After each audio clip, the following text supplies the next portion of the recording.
Breaking news, in a landmark case, a woman in Germany has been sentenced to 9 years and 3 months for crimes against humanity. Nadine K was found guilty of enslaving a 22-year-old Yazidi woman for 5 years during Islamic State's activity in Syria and northern Iraq.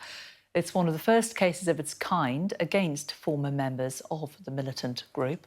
Let's talk to our Middle East correspondent, Alistair Bunkle, who has the very latest for us from Germany. A really significant case, Alistair. Yeah, very significant case.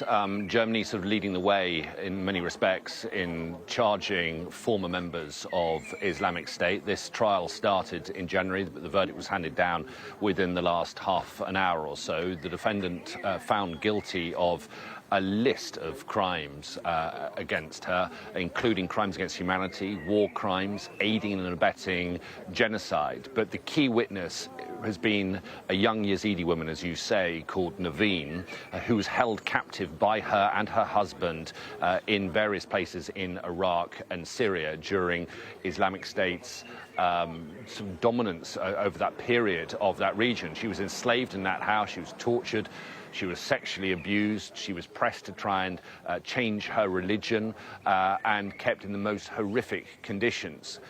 We have spoken to her in the last couple of months. We spent quite a lot of time with her near her home in northern Iraq, and up until this point she's had to remain anonymous as the trial has carried out its course. But we can now play for you a bit of what she told me in an interview about what she went through.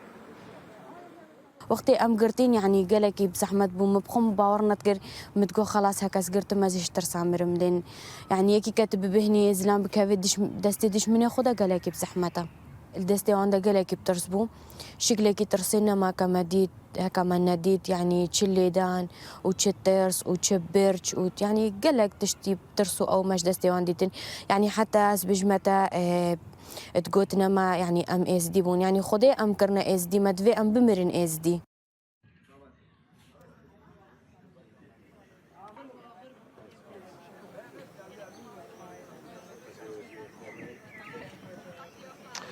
So Naveen was kept captive for around 5 years. She only managed to escape when she made herself known to a Scottish documentary filmmaker in a prison camp in Syria. She was then able to be released. She returned home to her husband, who had waited for her, hoping that she'd be alive all this time, and eventually was reunited with him. They were both in court today. Naveen sat in the court barely 10 meters away, I would estimate, from her captor, listening to the verdict being read out. Her captor, Nadine, was hands clasped, trembling as she heard the fate that awaited her, which is 9 years and 3 months in prison in what has been a landmark case against a former member of the Islamic State group.